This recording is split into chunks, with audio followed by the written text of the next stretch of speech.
నమస్కారము. మాఘపురాణము మొదటి అధ్యాయం నుండి 10వ అధ్యాయం వరకు పారాయణము.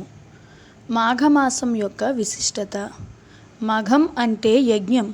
యజ్ఞయాగాది క్రతువులకు మాఘమాసాన్ని శ్రేష్టమైనదిగా భావించేవారు. ఈ మఘాధిపత్యాన క్రతువులు జరిగే మాసం కనుక మాఘమాసం అయింది. మాఘమాస మహిమ. అఘము అనే పదానికి సంస్కృతంలో పాపము అని అర్థం. మాఘము అంటే పాపాలను నశింపచేసేది అనే అర్థాన్ని పండితులు చెబుతున్నారు. అందుకే మనకున్న మాసాలలో మాఘమాసం విశిష్టతను సంతరించుకుంది. ఇది మాధవ ప్రీతికరం. స్థూలార్థంలో మాధవుడంటే భగవంతుడు. శివుడైనా విష్ణువైనా ఎవరైనా కావచ్చు. ఈ మాసంలో గణపతి, సూర్య తదితర దేవతలకు పూజలు వ్రతాలు కూడా చేసుకొనవచ్చు. ఈ మాసంలో ముఖ్యంగా సూర్యుడు మకర రాశిలోకి ప్రవేశించినప్పటి నుండి ఉదయకాలపు స్నానాలు చేయటం ఓ వ్రతంగా ఉంది. మాఘంలో ఎవరికి వారు వీలున్నంతలో నది, చెరువు, మడుగు, కొలను, బావి, చివరకు చిన్న నీటి పడియలోనైనా సరే స్నానం చేస్తే ప్రయాగలో స్నానం చేసినంత పుణ్యం వస్తుంది. ఓం నమో నారాయణాయ. మాఘపురాణము ప్రథమ అధ్యాయము 1వ రోజు పారాయణము. శుక్లాం భరధరం విష్ణుం శశివర్ణం చతుర్భుజం ప్రసన్నవదనం ధ్యాయేత్ సర్వవిఘ్నోపశాంతయే. అగజానన పద్మార్కం గజానన మహర్నిశం అనేకదంతం భక్తానాం ఏకదంతం ఉపాస్మహే. ఓం నమో నారాయణాయ. శౌనకాది మహామునులు యజ్ఞం చేయ తలపెట్టుట. సకల పురాణములకు ఆలవాలమైన నైమిసారణ్యమందు ఒకప్పుడు శౌనకాది మహారుషులు లోక కళ్యాణార్థమై ఒక మహాయజ్ఞమును తలపెట్టిరి. ఆ మహాయజ్ఞము పరిసమాప్తమగుటకు ఒక పుష్కర కాలం అనగా 12 సంవత్సరములు పట్టును. ఎన్ని అడ్డంకులు వచ్చినను ఆ యజ్ఞమును పూర్తి చేయవలెననడి దీక్షతో శౌనకాది మునులు తలపెట్టి యజ్ఞస్థలముగా నైమిసారణ్యంలో ప్రవహించు గోమతీ నదీ తీరమును ఎన్నుకొని ఒక శుభముహూర్తమున యజ్ఞమును ప్రారంభించిరి. అంత పెద్ద యజ్ఞము చూచి తరింపవలయుననడి కోరికలతో భరతఖండము నలమూలల నుండి తపోధనులెందరో వచ్చి యజ్ఞస్థల సమీపమునందు నివాసములు ఏర్పరుచుకొనిరి. అచ్చటి కేతించిన మునీశ్వరులలో బ్రహ్మ తేజస్సు గల శతవృద్ధులు మూలాగ్రముగా అవగాహన చేసుకున్న వేదమూర్తులు, సకల శాస్త్రములు అధ్యయనమొనర్చిన మునికుమారులు వచ్చి పాల్గొనిరి. ఆ విధముగా మునీశ్వరులు అందరూ తమ తమ శిష్య బృందముతోనూ పరివారములతోనూ తండోపతండములుగా యజ్ఞస్థలానికి చేరుకొనిరి. వేల కొలది ఋషిపుంగవులతో ఆ యజ్ఞస్థలము క్రిక్కిరిసియుండెను. ఆ యాగము సకల లోకములకు శుభకరమైనదియు పుణ్యప్రదమైనదయు 12 సంవత్సరములు ఏకధాటిగా జరుగు మహాయాగమగుట వలయును. పురాణ పురుషుడగు సూత మహాముని కూడా తన శిష్య బృందంతో వేంచేసి యాగాది కార్యక్రమములలో పాల్గొనిరి. దూర ప్రాంతముల నుండి వచ్చిన ఋషులు సూతులను దర్శన భాగ్యం కలిగినందున అమితానందం పొందిరి. సూతుల వారి ఆశీర్వాదములతో నిర్విఘ్నంగా యాగం జరుగునని అందరూ సంతోషపడిరి. సూత మహాముని సకల శాస్త్రములు అమూలాగ్రముగా తెలిసియున్న మహానుభావుడు. వేదం, పురాణ ఇతిహాసాది సమస్త విషయములందు వారికి తెలియనిది లేదు. అవి అన్నీయూ వారికి కొట్టిన పిండి వంటివి. వారి ముఖవర్చస్సు నుండి ప్రకాశించు బ్రహ్మ తేజస్సు ఎల్లవేళలా నవ్వులొలికించుచు ముఖారవిందము, మేలిమి బంగారం వలె ప్రకాశించుచున్న శరీరము వర్ణింపనలవి కాదు. అటువంటి పుణ్యపురుషుడు సూత మహాముని ఆగమునకు స్వాగతం పలికి సాష్టాంగ దండ ప్రణామములాచరించి యజ్ఞం జరుగు ఆ 12 సంవత్సరములలో ఎన్నియో పురాణ గాథలు విని తరించవలెననడి కోరికతో మునిపుంగవులందరూ వేచియుండిరి. సూతుల వారు సౌనకాది మునులు కోరికలను గ్రహించినారు. ఇటువంటి పుణ్యకార్యములందు పురాణ పఠనం గావించి అశేష మునిసత్తములను తృప్తిపరచుట తన విద్యుక్త ధర్మమని వారి కోరికను మన్నించినారు. ఒక శుభముహూర్తమున ఆశ్రమవాసులందరూ సూతుల వారికి ఆర్ఘ్యపాద్యములొసంగి ఉచితాసనములపై ఆసీనులను చేసి, మునిశ్రేష్ఠ, మునికుల తిలక, ఇంతకుయు మున్ను ఎన్నియో పురాణ గాథలు తమరు తెలియచేయగా విని ఆనందించియున్నాము. అనేక ఇతిహాసములను ఆలకించి అందలి సారమును గ్రహించి ఉంటిమి. సమయము వచ్చినప్పుడు సకల శాస్త్రముల్లోని నీతి కథలు మాకు వినిపించుచునే ఉన్నారు. అయినను మీ బోటి సిద్ధపురుషులు 14 లోకములు సంచారం చేసి ఉన్నందున ఎన్నో విషయములు మీరు అవగాహన చేసుకొని ఉన్నారు.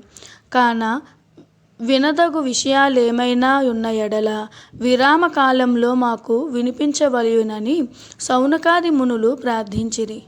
ఆ ప్రకారముగా కోరిన సౌనకాది మునులు తన వలన క్రొత్త సంగతులు తెలుసుకొనవలెననడి కుతూహలం కనపరిచినందున వారలను చూచి సూత మహాముని ఇటులు పలికిరి.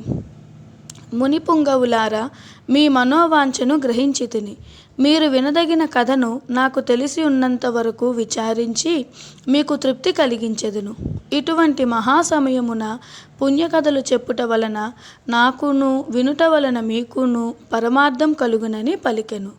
సౌనకాది మునులు కోరిక సూత మహామునిని అడిగినదే తడువగా వారులందరూ అంగీకరించగా ధన్యులమైతిమని మునులందరూ అమితానందం పొంది సూతుల వారి పాదములను కండ్లకు అద్దుకొని సూత మహామునితో, ఆర్య, పద్మపురాణమందు లీనమయ్యున్న మాఘమాసం యొక్క మహత్యమును మరలా మరలా వినవలయుననడి కుతూహలం కలుగుచున్నది. అదియును కాక రాబోవు మాసం మాఘమాసమే అయినందున ఆ మాస మహత్యము, ఆచరించవలసిన విధానము మాకు వివరించవలసినదిగా కోరిరి. ఆ విధముగా సౌనకాది మునులు ఇతర తపస్సాలులు కోరుట వలన సూత మహర్షి మిక్కిలి సంతసించి ఇట్లు పలికిరి. మునిపుంగవులారా, మీరందరూ అతి ముఖ్యమైన విషయాన్నే అడుగుచున్నారు. మాఘమాసం కూడా ప్రారంభం కాబోవుచున్నది. ఇటువంటి సమయంలో మాఘపురాణం వినుట వలన కలిగే ఫలము అంతా ఇంతా కాదు.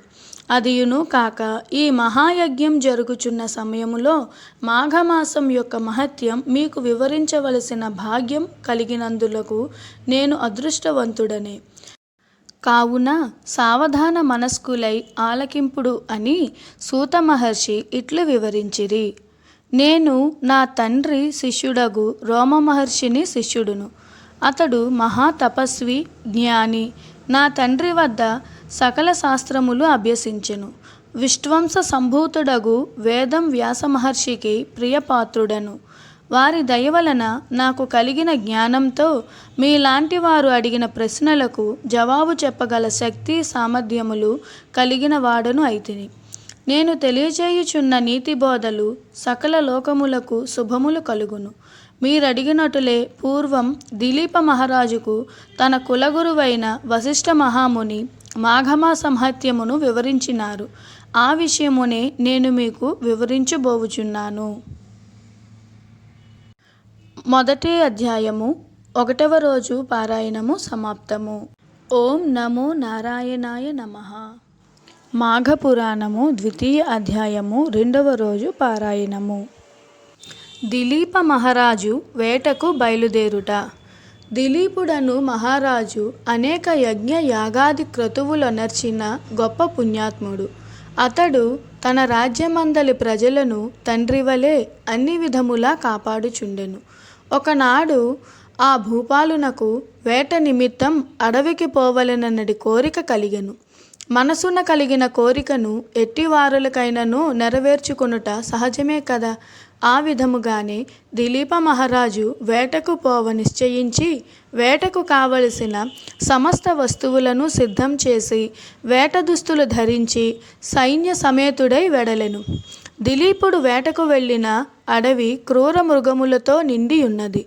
ఆ క్రూర జంతువులు సమీపమందున్న గ్రామములపై పడి పశువులను మనుష్యులను చంపి నానా బీభత్సములు చేయుచున్నవి. దిలీపుడు అడవిలో మాటు వేసి మృగములను చంపుచుండెను. తన పరివారము కూడా మృగములను మట్టు పెట్టుచుండిరి. ఇలా కొన్ని రోజుల వరకు అడవియందు ఉండి అనేక క్రూర జంతువులను చంపిరి. ఒకనాడొక మృగంపై బాణం వేసెను. ఆ బాణాన్ని తప్పించుకుని ఆ మృగం పారిపోయెను. దిలీపుడు పట్టు విడువక దాని వెంట పరుగెత్తెను. ముందు మృగం, వెనక దిలీపుడు, అతని వెనక పరివారము పరుగెడుచుండగా ఆ మృగం ఒక కీకారణ్యమున ప్రవేశించెను. అప్పటికి దిలీపుడు అలసిపోయినందున దాహంచే నాలుక ఎండిపోతున్నది. నీటి కొరకు పరివారమంతా వెతుకుచుండిరి. అదృష్టం కొలది ఆ సమీపములో ఒక సరస్సు కనిపించినది. దానిని చూచి సంతోషపడి దిలీపుడు సరస్సున సమీపించెను. ఆ సరస్సు అంతులేని తామర పువ్వులతో నిండి అతి మనోహరముగా ఉండెను. దిలీపుడు అతని పరివారము తృప్తి తీరా నీరు త్రాగిరి. గట్టుపైనున్న వటవృక్షం కింద అలసట తీర్చుకొనుచుండగా దిలీపుడు వేటలో చెల్లాచెదురై తరిమివేసిన పులులు, సింహాలు, అడవి పందులు మొదలగు జంతువులు కూడా ఆ సరస్సు వద్దకే వచ్చి చేరినవి. దిలీపుడు అతని పరివారము వాటిని చూసి గురిపెట్టి బాణములు వేసి చంపిరి. దిలీపుడు సంతోషించి వాటి చర్మాలను ఒలిపించి తన నగరమునకు బయలుదేరి వెళ్ళిపోవుచుండెను. అటుల ఇంటి ముఖం పెట్టి వెళ్ళుచున్న సమయమున మార్గమందు ఒక సద్బ్రాహ్మణుడు ఎదురయ్యెను. ఆ బ్రాహ్మణుడు బ్రహ్మ తేజస్సు కలిగి ప్రకాశించుచుండెను. ఆ విప్రుని చూడగానే దిలీపుడు ఆగి నమస్కరించి చేతులు జోడించి నిలబడి ఉండెను. ఆ బ్రాహ్మణుడను క్షణమాగి ఆ రాజును గాంచి ఇతని ముఖవర్చస్సు చూడగా గుణవంతుని వలె ఉన్నాడు. ఇతనికి ఏదైనా ఉపకారం చేయుట మంచిది అని మనసులో తలచి, మహారాజా, శుభకరమైన ఈ మాఘమాసంలో సరస్సు దగ్గరలో ఉన్నను అందులో స్నానం చేయకుండా ఇంటికి పోవుచున్నావేమి? మాఘమాస మహత్యం నీకు తెలియదా అని ప్రశ్నించెను. ఆ బ్రాహ్మణుని మాటలకు దిలీపుడు ఆశ్చర్యపడి ఆ వృద్ధ బ్రాహ్మణుని చూసి, విప్రోత్తమ, అటుల ప్రశ్నించినారేమిటి అని ఆశ్చర్యముతో పలికెను. పరమ పావనమైన మాఘమాసం కదా అని జ్ఞాపకం చేయుచుంటినని బ్రాహ్మణుడు పలికెను. చిత్తము స్వామి, నాకు గుర్తు లేదు. రాజప్రసాదముననున్న పురోహితులు చెప్పియుందురు. నేను మృగయా వినోదినై వచ్చి అడవిలో కొద్ది దినములుండుట వలన నాకు ఆ విషయం జ్ఞప్తి లేదు. కావున మాఘమాస మహత్యమును ఎరిగింపవలసినదిగా ప్రార్థించుచున్నానని దిలీపుడు వేడుకొనెను. ఆ బ్రాహ్మణుడు దిలీపుని దీవించి, రాజా, సూర్యవంశపు గురువైన వశిష్ఠుల వారు అప్పుడప్పుడు మీ కడకు వచ్చుచుండును కదా. అతని వలన మాఘమాస మహత్యమును గురించి తెలుసుకొనుము. ఆ మహామునికి తెలియనిది ఏదియునూ లేదు కాన అటుల చేయుము అని చెప్పి బ్రాహ్మణుడు తన దారిన తాను పోయెను. దిలీపుడు వశిష్ఠుని కడకు పోవుట.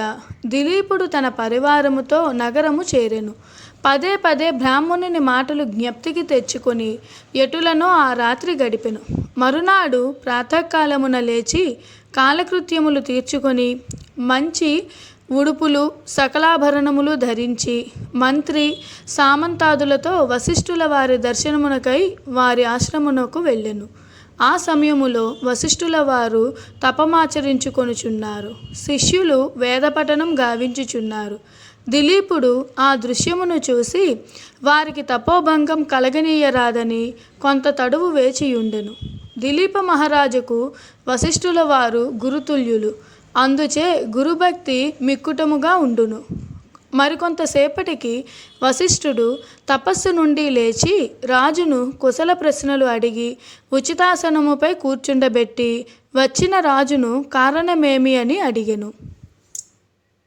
దిలీపుడు వశిష్ఠునితో, ఋషి సప్తమ, తమ వలన నేను అనేక రాజధర్మములు పురాణ ఇతిహాసములు విని సంతుష్టుడనైతిని.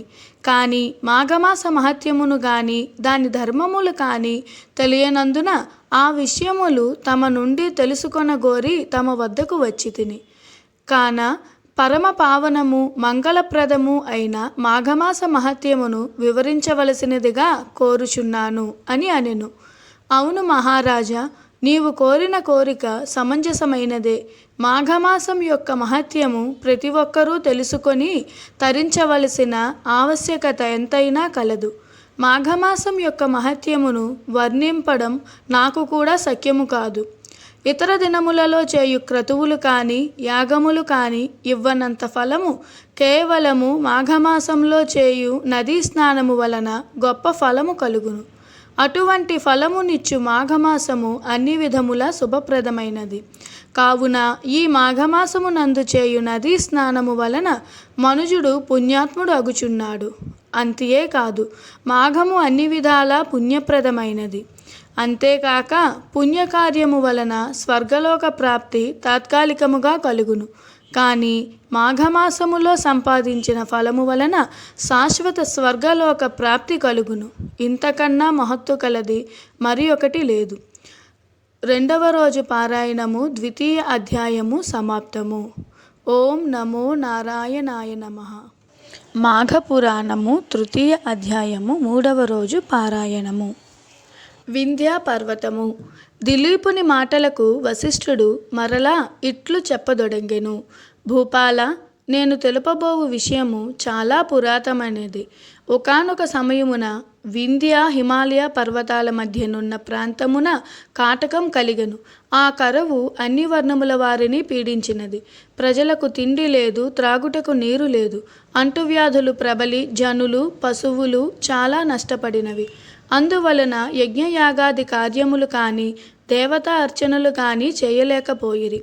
వనములందు తపస్సు చేసుకొని మునీశ్వరులు సహితం ఆ కరువుకు హాహాకారములు చేసి ఆశ్రమములు వదిలి వలసపోవుచుంటిరి. అప్పుడు భృగు మహర్షి ఆ కరువు ప్రాంతంలోనే నివసించుచుండెను. రేవా నదీ తీరమందున్న ఫలవృక్షములు పంట భూములు నీరు లేక బీడు పడిపోయినవి. త్రాగడానికి నీరు కూడా లభించుటలేదు. మహాతపస్వియగు భృగు మహర్షి కూడా ఆ కాటకమును తట్టుకోలేకపోయినాడు. ఎన్నో సంవత్సరాల నుండి ఆ ప్రాంతమందుండటం వలన అచటి నుండి కదులుటకు ఇష్టం లేకపోయినప్పటికీ విధి లేక హిమాలయ పర్వతములకు వలసపోయాడు. హిమాలయ పర్వతాలకు పడమటి దిక్కున ఒక కొండచర్య ఉన్నది. ఆ కొండచర్య అచటనున్న కైలాస పర్వతమునకు చాలా దగ్గరగా ఉన్నది. అది తెల్లగా కూడా ఉన్నది. ఆ కొండచర్య అందు ఇంద్రనీలములు ఉండుట వలన ధగధగా మెరుస్తున్నది. మహర్షులు సిద్ధులు జ్ఞానులు ఆ కొండ వద్దకు వచ్చి ఆ శ్రీమన్నారాయణ భక్తిభావముతో ప్రార్థించిరి. అంతేకాక ఆ పర్వతము యందు యక్షులు గంధర్వులు వచ్చి విహరించుచుందురు అని వశిష్ఠుల వారు దిలీపునకు వివరించిరి. అంతటి దిలీపుడు వశిష్ఠునితో ఇట్లు పలికెను. ఓ మహానుభావ, ఆ పర్వతమును గురించి చెప్పిన మాటలు నాకు ఆశ్చర్యం కలుగజేయుచున్నవి. ఇంకనూ విశేషములున్న తెలపకోరెదను అని ప్రార్థించెను. మరలా వశిష్ఠుల వారు ఇట్లు చెప్పిరి. రాజా, నీ అభీష్టం ప్రకారమే వివరింతును, సావధానుడవై ఆలకింపుము. ఆ పర్వతరాజు కడు వింత అయినది.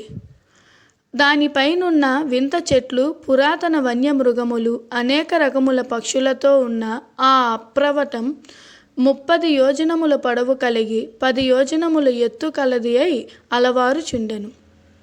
అటువంటి పర్వతం వద్దకు భృగు మహర్షి వచ్చి ఆ సుందర నయనానందకరమగు దృశ్యములను చూచి సంతోషించాడు.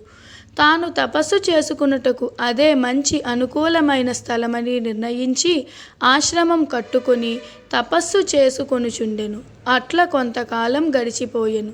ఒకనాడు ఒక గంధర్వ యువకుడు భార్యా సమేతుడై ఆ పర్వతం మీదకు వచ్చి తపమాచరించుకొనుచున్న భృగు మహర్షిని గాంచి నమస్కరించి గద్గద స్వరంతో తన వృత్తాంతమును ఇట్లు తెలియచేసెను. గంధర్వ యువకుని వృత్తాంతము. భృగు మహర్షి, నా కష్టము ఏమని విన్నవింతును?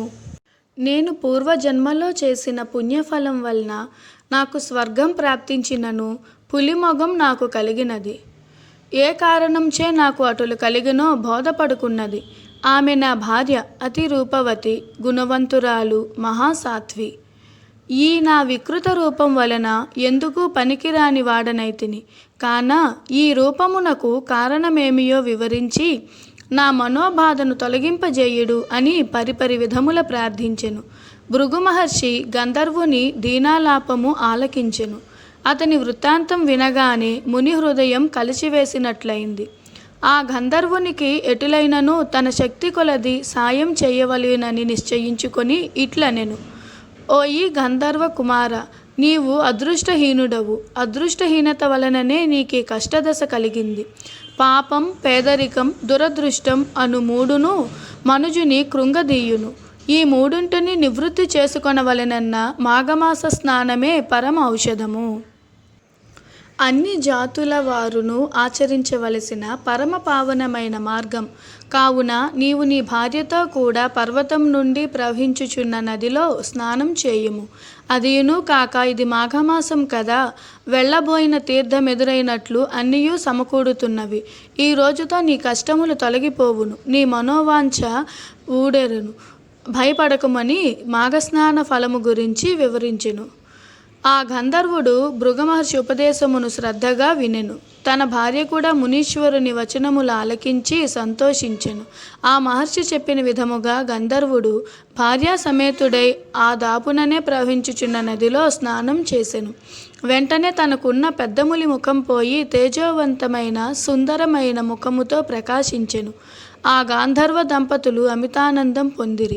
అంత వారిద్దరూ భృగు మహర్షి కడకు వచ్చి సాష్టాంగ నమస్కారములు చేసిరి. భృగువు వారలను దీవించి పంపించి వైచెను. ఈ విధముగా గంధర్వ యువకుని చరిత్రమును వశిష్ఠుల వారు దిలీపునకు ఎరిగించి, వింటివా రాజా, గంధర్వ కుమారుని వృత్తాంతం.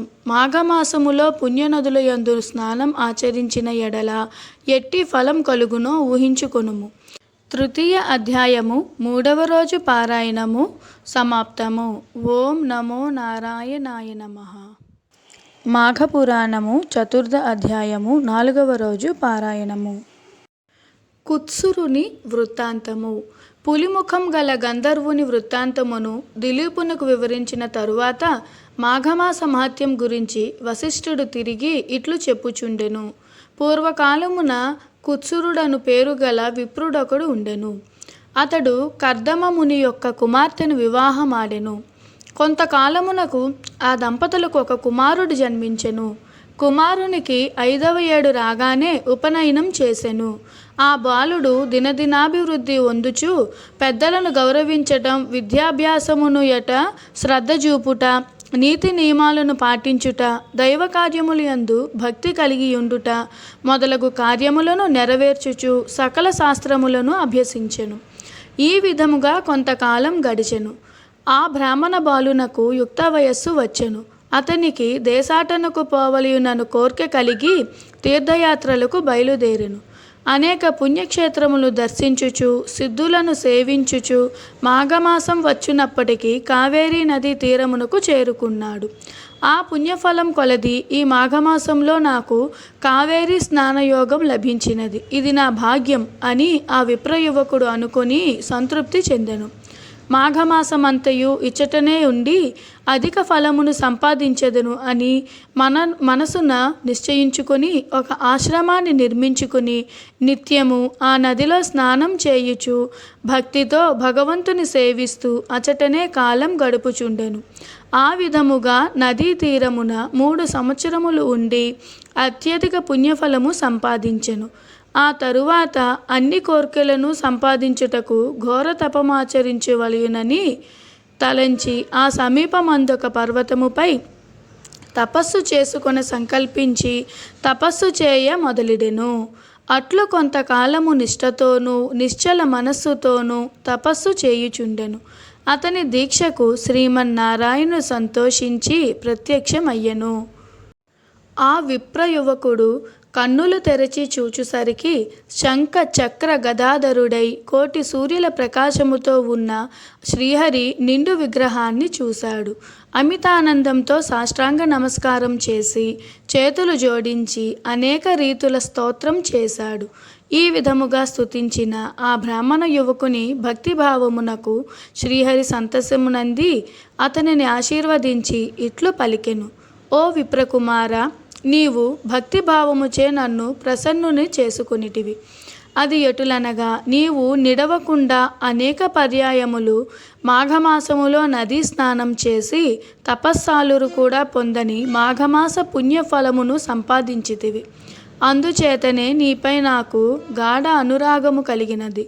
కాన నీవు ఏమి కావలనో కోరుకొనుము, నీ అభీష్టము నెరవేర్చెదను అని శ్రీమన్నారాయణుడు పలికెను.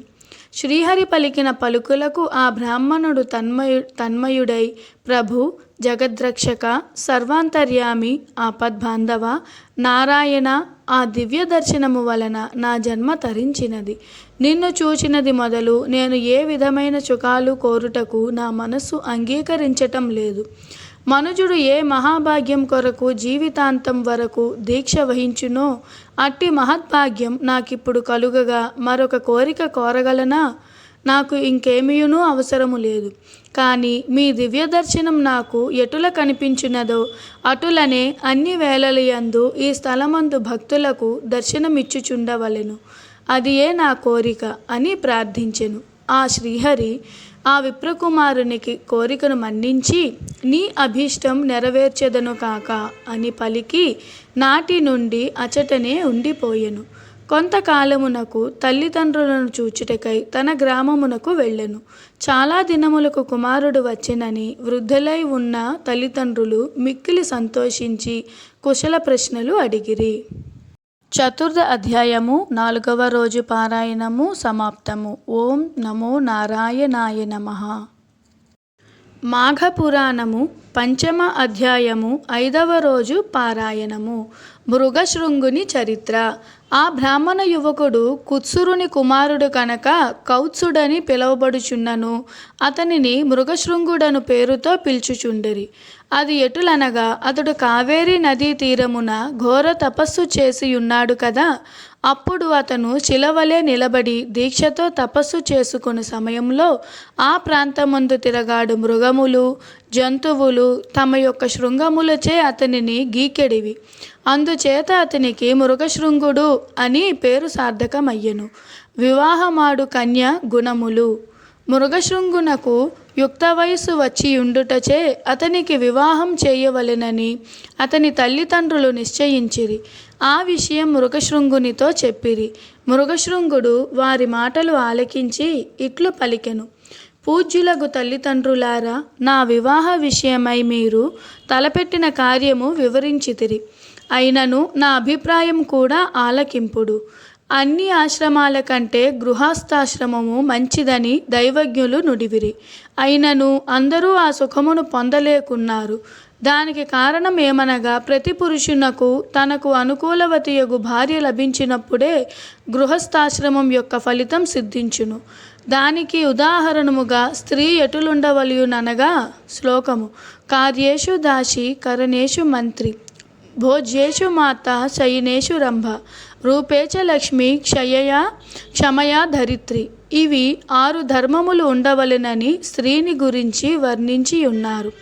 అనగా ఇంటి పనులలో దాసీ వలెను, రాజకార్యములలో భర్తకు సహకారిగా మంత్రి వలెను, శయన మందిరములో రంభ వలెను, భోజన విషయమున తల్లి వలెను, రూపమున లక్ష్మి వలెను, శాంతి స్వభావములో భూదేవి వలెను స్త్రీ 6 విధముల వ్యవహరింపవలెను.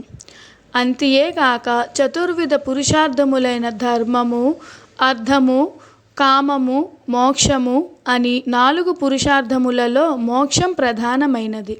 అటువంటి మోక్షం సాధింపనించిన మిగతా 3 అనవసరము. ధర్మాన్ని, అర్థాన్ని మనుజుడు ఏ విధముగా సాధించునో కామమును కూడా అట్లే సాధించవలయును.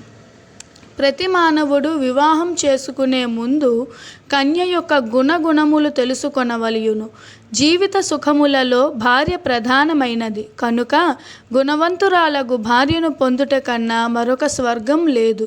గుణవతియగు పత్నితో కాపురం చేసిన ఆ సంసారం స్వర్గతుల్యముగా ఉండుటయే కాక అట్టి మనుజుడు ధర్మ అర్థ కామ మోక్షములను అవలీలగా సాధించగలడు.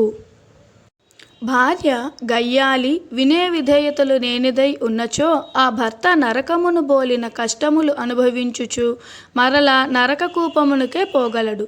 కనుక పెండ్లి చేసుకొనుటకు ముందు స్త్రీని అనేక విధములుగా పరిశీలించి వివాహం ఆడవలెను. అది ఎటులనగా కన్య ఆరోగ్యవతి అయి ఏ విధమైన రోగాగ్రస్తురాలై ఉండకూడదు. ఎంత అందమైనదైనను మంచి కుటుంబంలోని కన్య అయి ఉండవలెను. బంధు మర్యాదలు తెలిసి విద్యావంతురాలై దేవా బ్రాహ్మణులను పూజించినదై అత్తమామల మాటలకు జవదాటినదై ఉండవలేను. ఈ నీతులన్నీ మునుపు అగస్త్య మహాముని చెప్పి ఉన్నారు.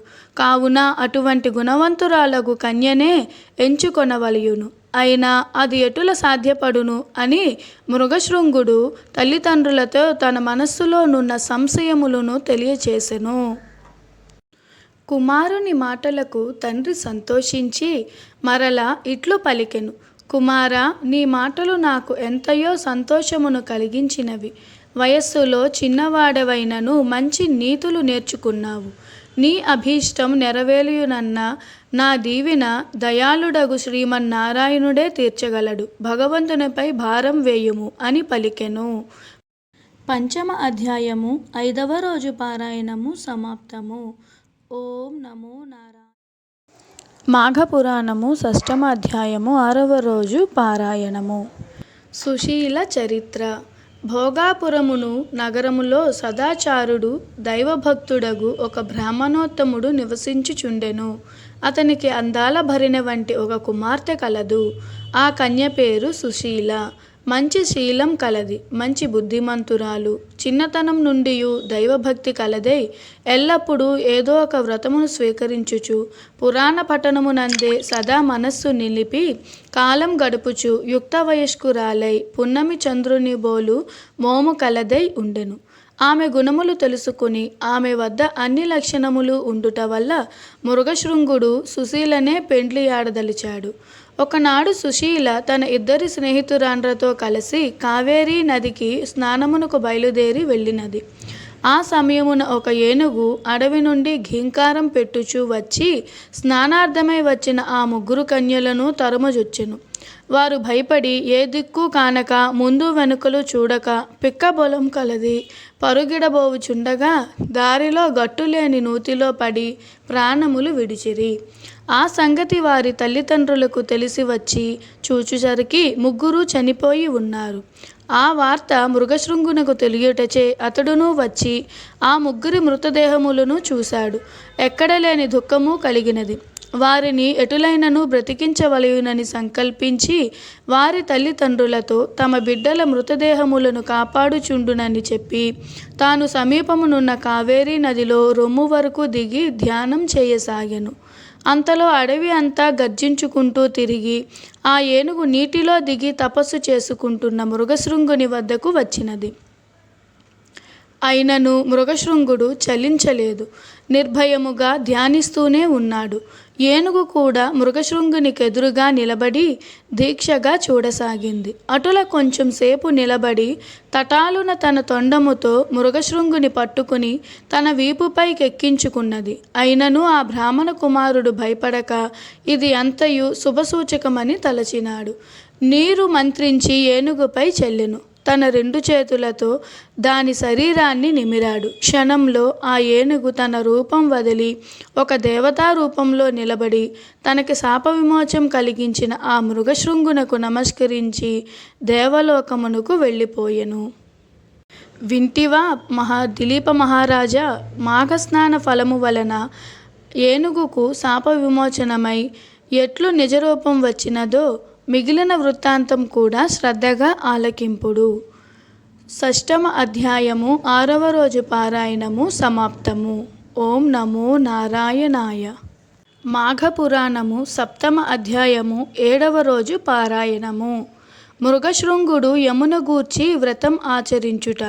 ఆ విధముగా ఏనుగుకు శాప విమోచనమైన తరువాత మరల మృగశృంగుడు కావేరీ నదిలో దిగి అకాల మృత్యువు వాతపడిన ఆ ముగ్గురు కన్యలను బ్రతికించు నిమిత్తం యమధర్మరాజును గురించి తపస్సు చేయ ప్రారంభించినాడు. నిశ్చల మనస్సుతో తదేక దీక్షతో యముని గూర్చి ధ్యానించుచుండగా మృగశృంగుని కఠోర దీక్షకు యముడు సంతసించి ప్రత్యక్షమయ్యి, మృగశృంగ, నీ కఠోర దీక్షకు పరోపకార పరాయణతకు నేనెంతయు సంతసించితిని. నా గురించి ఇంత దీక్షతో ఎవ్వరూ తపమాచరించి ఉండలేదు. నీకేమి కావలయునో కోరుకొనుము, నీ అభీష్టం నెరవేర్చెదను అని యముడు పలికెను.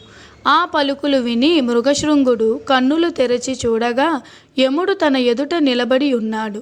వెంటనే చేతులు జోడించి, మహానుభావ, ఎంతటి తపస్సాలురకైనను దర్శనమివ్వని మీరు నా బోటి సామాన్యునికి మీ దర్శనమిచ్చుట నా పూర్వజన్మ సుకృతం తప్ప వేరు కాదు. అకాల మరణముకు పాల్పడిన ఆ ముగ్గురు కన్యలను బ్రతికించి నన్ను సంతృప్తి చేయుడు అని ప్రార్థించెను. మృగశృంగుని పరోపకార బుద్ధికి, దయార్థ హృదయమునకు యముడు సంతోషించి అతని కోరిక ప్రకారము ఆ ముగ్గురు కన్యలకు ప్రాణదానం చేయనేంచి, మృగశృంగ, నీ భక్తికి మెచ్చితిని. నీ పరోపకార బుద్ధి నన్ను ఆకర్షించింది. నీకు జయము కలుగుగాక అని యముడు దీవించగా, మహాపురుష, మేము సంతోషపెట్టుట సామాన్యమైనది కాదు. మేము స్తోత్రము చేసిన వారికి, స్తోత్రం విన్నవారికి జరామరణములు కలుగవు. అట్టి వారికి అన్ని విధముల శుభములు కలుగునట్లు అనుగ్రహింపుము అని ప్రార్థించగా, అటులనే నీ కోరిక సఫలమగుగాక అని యమధర్మరాజు దీవించి అదృశ్యమయ్యెను. సప్తమ అధ్యాయము 7వ రోజు పారాయణము సమాప్తము. ఓం నమో నారాయణాయ నమః. మాఘపురాణము 8వ అధ్యాయము 8వ రోజు పారాయణము. యమలోక విశేషములు. మృగశృంగుని పట్టుదల చేతను యముని కటాక్షం చేతను ఆ ముగ్గురు కన్యలు నిద్ర నుండి మేల్కాటించినట్లు లేచి వారు యమలోకమందు చూచిన వింతలు విశేషాలను వారి తల్లిదండ్రులకు తెలియపరిచిరి. యమలోకమందలి జీవులు తమ పాపపుణ్యములను బట్టి శిక్షలను అనుభవించుచున్నారు. ఒక్కొక్క పాపి తాను చేసిన పాపకర్మలకి ఎంతటి శిక్షలను అనుభవించుచుండునో ఆ ముగ్గురు కన్యలు తమ తల్లిదండ్రులకు వివరించిరి. ప్రతి పాపిని ఎర్రగా కాల్చిన ఇనుపస్తంభానికి కౌగిలింపజేయుదురు. సలసల కాగిన నూనెలో పడవేయుదురు. విషకీటకములున్న నూతిలో త్రోసివేయుదురు. తలక్రిందులుగా వేలాడగట్టి క్రింద మంట పెట్టుదురు. మరికొన్ని పాపజీవులను శూలాలతో పొడిచి చిత్రహింస పెట్టుదురు అని చెప్పుసరికి వారి తల్లిదండ్రులు భయపడి వణికిపోయింది. అప్పుడు ఆ కన్యలు వారిని ఓదార్చి, మీరు భయపడకుడు, ఆ నరకబాధ నుండి బయటపడు ఉపాయం ఒక్కటే ఉన్నది. ప్రతి మానవుడు ఇహమందు సుఖములను అనుభవించి పరమందు ముక్తిని పొందుటకు మాఘమాసమందు నదీ స్నానం చేయుట, తనకు తోచిన దానములు, ధర్మములు, జపతపములు ఇత్యాది పుణ్యకార్యములు చేయుట వలన అంతకు ముందు చేసి ఉన్న పాపములన్నీయు పటాపంచలై నశించుటయే కాక స్వర్గలోక ప్రాప్తి పొందవచ్చును. కావున మాఘమాస స్నాన ఫలము అంత ప్రసిద్ధమైనది. మాఘమాసమందు నదీ స్నానం ఆచరించి నిష్కల్మష హృదయంతో ఆ శ్రీమన్నారాయణుని పూజించి శక్తి కొలది దానం చేసిన 1,000,000 క్రతువులు చేసినంత ఫలితం కలుగును. మాఘమాసమంతయు పురాణ పఠనం చేసినను లేక వినినను శ్రీహరిదయకు పాత్రులగుదురు. కావున మీరు భయపడవలసిన పని లేదు. నరక బాధల నుండి బయటపడుట అంతకంటే సులభ మార్గము మరి ఒకటి లేదు అని వారి తల్లిదండ్రులకు వివరించిరి. 8వ అధ్యాయము 8వ రోజు పారాయణము సమాప్తము. ఓం నమో నారాయణాయ నమః. మాఘపురాణము 9వ అధ్యాయము 9వ రోజు పారాయణము. పుష్కరుని వృత్తాంతము. ఈ విధముగా ఆ ముగ్గురు కన్యలు పునర్జీవితులై వృత్తాంతమును దిలీపునకు వివరించగా, దిలీపుడు శ్రద్ధగా వినిన తరువాత తనకు కలిగిన సంశయమును గురువర్యులను వశిష్ఠుల వారితో ఇటుల నుడివెను. పూజ్యులైన ఓ మహర్షి, ఈ భూలోకమునకు యమలోకమునకు దూరం ఎంత? చనిపోయిన ఆ ముగ్గురు కన్యల ప్రాణములెంతకాలంలో వెళ్ళి వచ్చినవి అని ప్రశ్నించెను. వశిష్ఠుల వారు దీర్ఘముగా ఆలోచించి ఇటులు బదులు చెప్పిరి. మహారాజా, అందరూ తెలుసుకోదగిన ప్రశ్ననే అడిగితివి. శ్రద్ధగా వినుము. భక్తి మార్గమునకు మించినది మరి ఒకటి లేదు. చనిపోయిన ముగ్గురు కన్యలు పుణ్యవతులు. వారొకసారి మాఘమాసంలో స్నానమాచరించి అన్నందున వారికి కలిగిన పుణ్యఫలం వలననే మరలా బ్రతుక కలిగినారు. దీనికి ఒక ఉదాహరణ వివరింతును, ఆలకింపుము. ఒకప్పుడు పుష్కరుడు అను విప్రుడు ఈ కన్యల వలననే యమకింకరులచే యమలోకానికి పోయి తిరిగి భూలోకమునకు వచ్చెను. ఆ వృత్తాంతం కడు చిత్రమైనది. పుష్కరుడనొక బ్రాహ్మణుడు మంచి జ్ఞానవంతుడు, సకల జీవులయందు దయగలవాడు. పరోపకారం చేయుటయే తన ప్రధాన ధ్యేయం. అతడు ప్రతి మాఘమాసమందును నిష్ఠతో స్నాన జపములు మొదలగు పుణ్యకార్యములు విడవకుండా చేయు దీక్షావంతుడు. సదా భగవంతుని నామ సంకీర్తనలు పాడుచు భజించుచు జీవితమును గడుపుచున్న పరమ భక్తుడు. ఒకనాడు యముడు పుష్కరుని ప్రాణాలు తోడ్కొని రండని తన భటులను ఆజ్ఞాపించినాడు. యమభటులు వెంటనే పోయి ఆ విప్రపుంగవుని ప్రాణాలు తీసి యముని వద్ద నిలబెట్టినారు. ఆ సమయంలో యముడు చిత్రగుప్తునితో దీర్ఘాలోచన నిమగ్నుడై ఉండెను. భటులు తోడ్కొని వచ్చిన పుష్కరుని వైపు చూడగా పుష్కరుడు బ్రహ్మ తేజస్సుతో ప్రకాశించుచుండెను. యమధర్మరాజుకు ఏదో భయం ఆవహించినట్లయింది. వెంటనే పుష్కరుణ్ణి తన పక్కనున్న ఆసనముపై కూర్చుండమని కోరెను. యముడు భటుల వంక కోపముగా చూచి, ఓరి భటులారా, పుష్కరుడను పేరు గలవాడు ఆ గ్రామమందే మరి ఒకడు కలడు.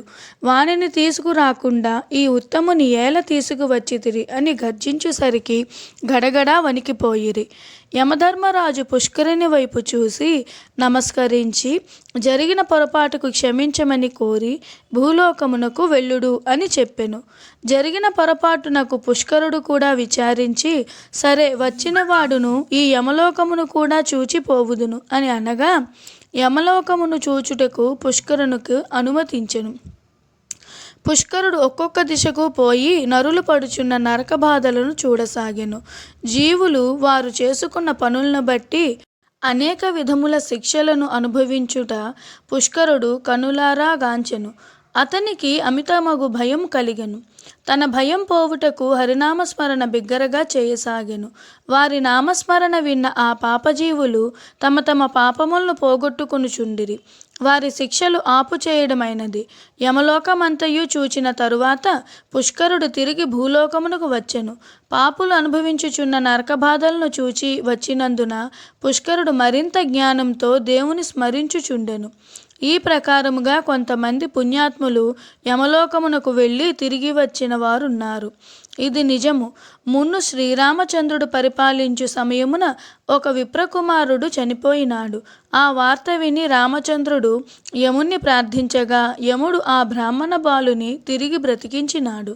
అటులనే శ్రీకృష్ణుడు తనకు విద్యను గరిపిన గురువుగారి కుమారుడు చనిపోగా తన మహిమ వలన తిరిగి బ్రతికించెను. 9వ అధ్యాయము 9వ రోజు పారాయణము సమాప్తము. ఓం శ్రీమన్నారాయణాయ నమః. మాఘపురాణము 10వ అధ్యాయము 10వ రోజు పారాయణము. మృగశృంగుని వివాహము. దిలీప మహారాజుకు వశిష్ఠుల వారు అట్లా చెప్పసాగిరి. పువ్వు వికసించగానే వాసన వేయును. అది ఒకరు నేర్పించవలసిన అవసరం లేదు. అది ప్రకృతి నైజము. ఆ విధముగానే మృగశృంగుడు బాల్యదశ నుండియే హరినామ స్మరణ ఆసక్తుడై కలవాడయ్యెను. అతనికి 5 సంవత్సరములు నిండిన తరువాత గురుకులంలో చదువవేసిరి. అచట సకల శాస్త్రములు అతి శ్రద్ధగా నేర్చుకొనుచు అధ్యాపకులు మన్నలను పొందుచు పాండిత్యము సంపాదించెను. విద్యలు పూర్తయిన తరువాత తల్లిదండ్రులు అతనిపై దేశాటన వేసి అనేక పుణ్యనదులలో స్నానమాచరించి మాఘమాస ఫలము సంపాదించియుండెను. కుమారుడు దేశాటన పూర్తి చేసి వచ్చిన తరువాత అతని తల్లిదండ్రులు కన్యను చూచి వివాహం చేయుటకు నిశ్చయించినారు. మృగశృంగుడు తాను వరించిన సుశీలను మాత్రమే వివాహం చేసుకొనిదనని తన మనోనిశ్చయమును తల్లిదండ్రులకు తెలుపగా కుమారుని ఇష్టప్రకారముగా ఒక మంచి ముహూర్తమున మృగశృంగునకు సుశీలకు అతి వైభవముగా వివాహం చేసిరి. సుశీల స్నేహితురాండ్రైన మిగిలిన ఇద్దరు మృగశృంగుని చూసి, ఆర్య, మా స్నేహితురాలకు సుశీలను పెండ్లి చేసుకొనినట్లే మా ఇద్దరిని కూడా ఈ శుభలగ్నమున పరిణయమాడుము అని పలికిరి. మృగశృంగుడు ఆశ్చర్యపడి, అసంభవం, అది ఎట్ల జరుగును అని ప్రశ్నించగా, మా సుశీలను పెండ్లాడినట్లే మమ్ము కూడా పెండ్లాడమని ఆడపడుచులు పట్టుబట్టినారు. మరి పురుషునకు ఒక్క భార్యయే కదా, ఇద్దరు భార్యలా అని మృగశృంగుడు ప్రశ్నించగా, ఇద్దరు ముగ్గురు యువతులను పురుషుడు వివాహం చేసుకునుటకు శాస్త్రములు అంగీకరించుచున్నవి కదా. దశరథునకు 3 భార్యలు, శ్రీకృష్ణునకు ఎడమండుగురు భార్యలు, పరమేశ్వరునకు గంగా గౌరీ 2 కదా. వారికి లేని అభ్యంతరములు నీకు కలవా అని ఆ కన్యలు ప్రశ్నించి చుట్టుముట్టిరి. మృగశృంగుడు ఏమీ జవాబు చెప్పలేకపోయాడు. వివాహపు వేడుకలను చూడవచ్చిన అనేక మంది మునీశ్వరులు కూడా మృగశృంగ అభ్యంతరము తెలుపవలదు. ఆ ఇరువురి కన్యల అభీష్టము నెరవేర్చుము, వారు దుఃఖించిన నీకు జయము కలుగదు. అయినను ఇటువంటి ఘటనలు మున్ను అనేకములు జరిగియున్నవి అని పలికిరి. పెద్దలందరి అభిమతము ప్రకారము మృగశృంగుడు ఆ ఇరువురు కన్యలను కూడా వివాహం చేసుకున్నాడు. ఆ విధముగా మృగశృంగుని వృత్తాంతము దిలీపునకు వివరింపగా, మహర్షి, వివాహములు ఎన్ని విధములు, వాటి వివరములు తెలియజేసి నన్ను సంతృప్తుణ్ణి చేయుడు అని ప్రార్థించగా, వశిష్ఠుల వారు మరలా ఇట్లా చెప్పసాగిరి. రాజా, వివాహములు ఎన్ని విధములో వాటి వివరములు చెప్పెదను, సావధానుడవై ఆలకింపుము. రాజా, వివాహములు 8 రకాలు. అవి బ్రహ్మము, దైవతము, అర్షము, ప్రజాపత్యము, అసురము, గాంధర్వము, రాక్షసము, పైశాచికము. వరుణ్ణి ఆహ్వానించి సాలంకృత కన్యాదానం చేసే వివాహము బ్రాహ్మణ వివాహము. ఈ వధువుకు పుట్టిన బిడ్డ 21 తరాల జ్ఞాతులను పునీతులను గావిస్తాడు. యజ్ఞం కొరకు యజ్ఞం చేయించే వానిని పిల్లనిచ్చి పెళ్లి చేయడము దైవత్వము అంటారు. ఈ వధువుకు జన్మించిన వాడు 14 తరాల వారిని పునీతులను చేస్తాడు. 2 గోవులను తీసుకువచ్చి కన్యనిచ్చి పెళ్లి చేయుట అర్ఘ్యము అనబడును. ఈమె పుట్టిన బిడ్డ 6 తరాల వాళ్ళని ఉద్ధరిస్తాడు. మీరిద్దరూ కలిసి కాపురం చెయ్యండని శాసించి చేసే వివాహము ప్రజాపత్యము. ఈమెకు పుట్టిన బిడ్డ 6 తరాల వారిని ఉద్ధరిస్తాడు. వరుని నుండి ధనం పుచ్చుకుని కన్యనిచ్చి చేయుట అసురము. ఒకరినొకరు ప్రేమించుకొని వివాహం చేసుకొనుట గాంధర్వము అంటారు. బలాత్కారముగా కన్యను తెచ్చుకొని వివాహం చేయుటను రాక్షసము అంటారు. దీనిని యోగ్యులైన వారెవరూ అంగీకరింపరు. మోసగించి కన్యను తీసుకుపోయి చేసుకునే పెళ్లిని పైశాచికము అంటారు. ఇది అధమాధమ పద్ధతి. ఈ 8 రకములు వివాహ సంబంధమైన పేర్లు కాన వాటి ధర్మములు తెలియపరచెదను, ఆలకింపుము. గృహస్థాశ్రమ లక్షణములు. మంచి నడవడికతో ఇహము పరము సాధించవలయునన్న ఈ గృహస్థాశ్రమము ఒక్కటియే సరి అయిన మార్గము. భార్యయు భర్తయు అనుకూలముగా నడుచుకొనుట, ఉన్నంతలో తృప్తి చెందుట, దైవభక్తితో నడుచుకొనుట, అతిథి సత్కారములాచరించుట మొదలగు సద్గుణములతో నడుచుకునేవాడే సరి అయిన గృహస్థుడనబడును. నోములు నోచుట, వ్రతములు చేయుట, పర్వదినములలో ఉపవాసములుండి, కార్తీక మాసమందున మాఘమాసమందున నదీ స్నానం చేసి కడు నిష్ఠతో శివకేశవులను స్మరించుట మొదలగు కార్యములు ఆచరించుట వారికి మంచి తేజస్సు కలుగును.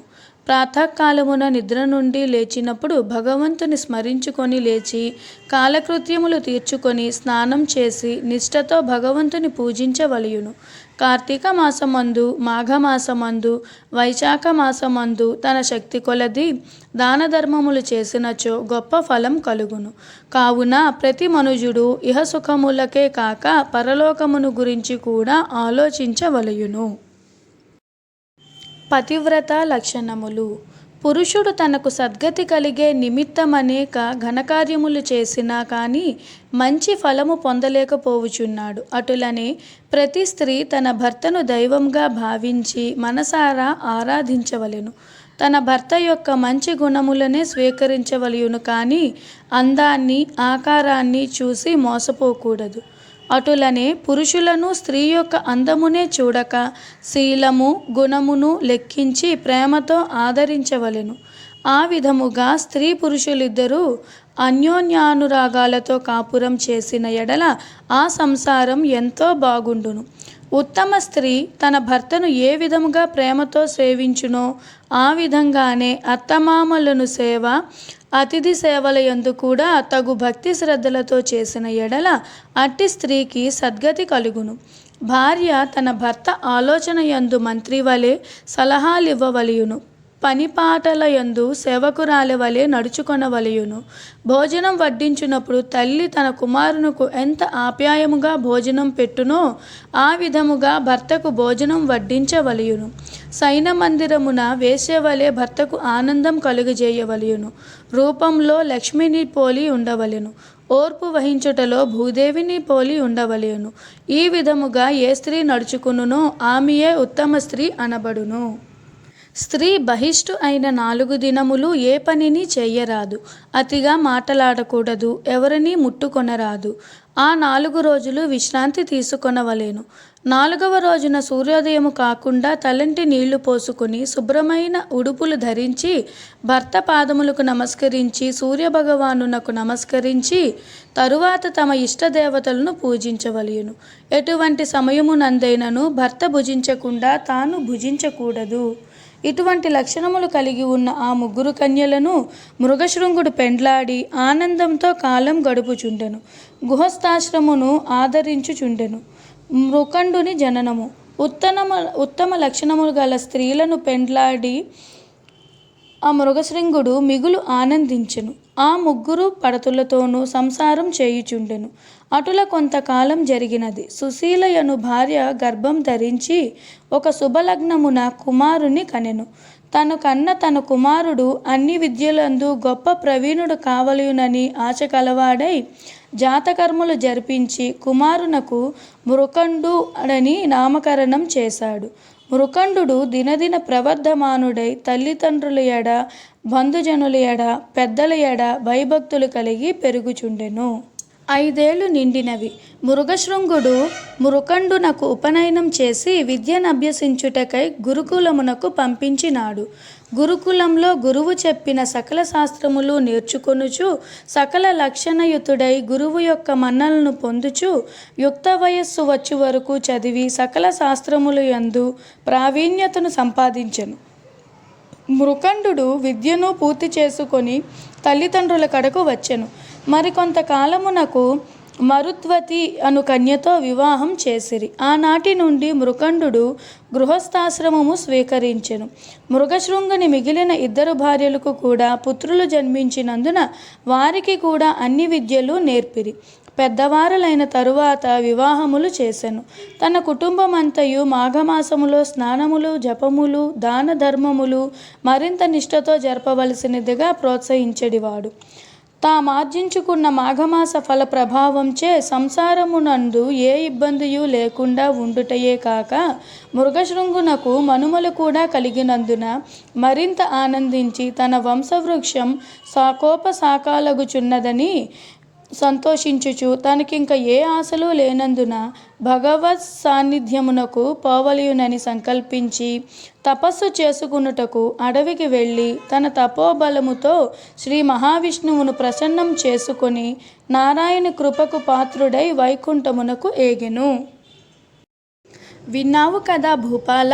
మృగశృంగుడు తాను చేసుకున్న మాఘమాస ఫలము వలన తనకు పుత్ర పౌత్రాభివృద్ధి కలుగటయే కాక బొందితో శ్రీమన్నారాయణుని వెంట వైకుంఠానికి వెళ్ళినాడు. ఇక అతని జ్యేష్ఠ కుమారుడైన మృకండుని యొక్క వృత్తాంతము చెప్పెదను ఆలకింపుము అని వశిష్ఠుల వారు దిలీప మహారాజుకు ఇట్లు వివరించినారు. మృగశృంగుడు అడవికి వెళ్ళిపోయిన నాటి నుండి జ్యేష్ఠపుత్రుడగు మృకండుడే సంసార భారమంతయు మోసి గృహమునందు ఏ అశాంతియు లేకుండా చూచుచుండెను. ఆయనకు ఒక విచారం పీడించుచుండెను. అదెట్టిదనగా తాను వివాహమాడి చాలా కాలం గడిచినను సంతానం కలుగలేదు. అందుచేత అతడు లోలోన కుమిలిపోవుచుండెను. అతడొకనాడు ఈ విధముగా తలపోసెను. కాశీ మహాపుణ్యక్షేత్రము సాంబశివునకు ప్రత్యక్ష నిలయము. అటువంటి వారణాసిని చూచినంత మాత్రమున సకల పాపములు హరించుటయే కాక మనస్సునందు కోరికలు నెరవేరును.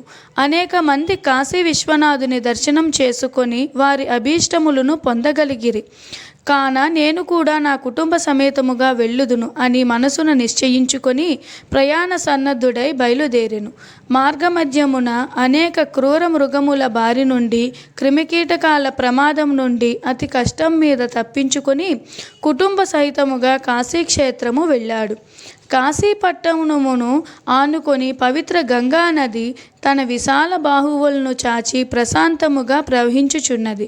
మృకండు పరివార సహితముగా ప్రసిద్ధి చెందిన మణికర్ణికా ఘట్టమున కాలకృత్యాది స్నాన విధులు నెరవేర్చుకొని విశ్వనాథుని మందిరమునకు బయలుదేరి వెళ్ళెను. ఆలయంలోనికి రాగానే మృకండునకు ఎక్కడలేని ఆనందం కలిగెను. తన జన్మ తరించినని తాను కైలాసమందున్నట్లు తలంచి విశ్వేశ్వరుని భక్తి శ్రద్ధలతో ప్రార్థించెను. ఈ విధముగా కుటుంబ సమేతముగా మృకండు కాశీ విశ్వేశ్వరుని ధ్యానించి ఒక లింగమును ప్రతిష్ఠించి దానిని మృకండేశ్వర మహాలింగమని నామకరణం చేసి దానికెదురుగా తన భార్య పేర మరొక లింగమును ప్రతిష్ఠించెను. ఆ విధముగా 1 సంవత్సరమునకు విశ్వేశ్వరుని సన్నిధానమందు గడపనెంచెను. ఒక దినమున మృకండుని 3 తల్లుల పవిత్ర గంగానదిలో స్నానమాచరించి విశ్వేశ్వరుని పూజించుచుండగా వెంటనే తెలివి తప్పి ప్రాణములు విడిచిరి.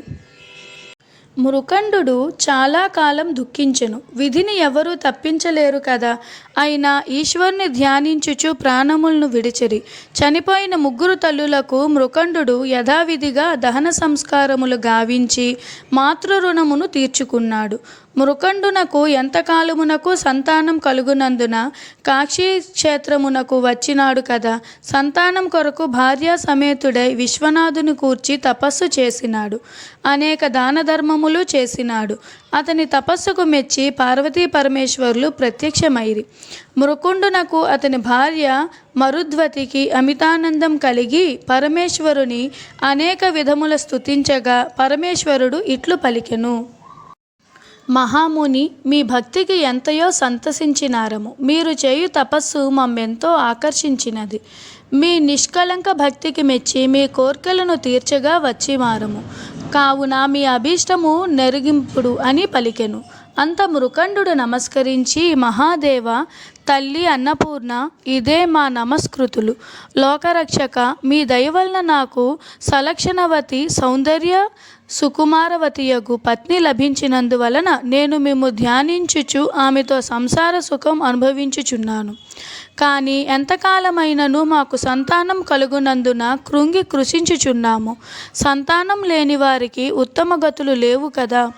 కావున మాకు పుత్ర సంతానం ప్రసాదించమని వేడుకొనుచున్నాను అని పార్వతీ పరమేశ్వరులను ప్రార్థించినాడు. మృకండుని దీనాలాపములు ఆలకించి త్రినేత్రుడు ఇట్లు పలికెను. మునిసత్తమ, నీ మనోభీష్టం నెరవేరగలదు. కానీ ఒక్క నియమమున్నది. బ్రతికి ఉన్నంత వరకు వైధవ్యముతో ఉండు పుత్రిక కావలియునా లేక అల్పాయుష్కుడగు పుత్రుడు కావలియునా అని ప్రశ్నించిరి. మృకండునకు ఆశ్చర్యం కలిగెను. పరమశివుని మాటలకు ఆలోచనలో పడవలసి వచ్చెను. కొంత తడువాగి, హే శశిధర, నన్ను పరీక్షింపనించితివా? నాకు జ్ఞానోదయమైనది మొదలు నేటి వరకు మీ ధ్యానమునే సలుపుచు సేవించుచున్న నాకు ఏమి చెప్పవలయునో తోచకున్నది. అయినను కలకాలము వైధవ్యముతో కృంగి కృషించే పుత్రిక కన్నా అల్పాయుష్కుడగు పుత్రరత్నమునే ప్రసాదింపుడు అని నుడివెను. అటులనే అగుగాక అని త్రిశూలధారి వరమిచ్చి పార్వతీ సమేతంగా అంతర్ధానమయ్యెను. పరమేశ్వర అనుగ్రహమున ఒక శుభముహూర్తము కాలమున పుత్రుని కనెను. మృకుండునకు పుత్ర సంతానం కలిగినని అనేక మంది ఋషిసత్తములు బాలుని చూడవచ్చిరి.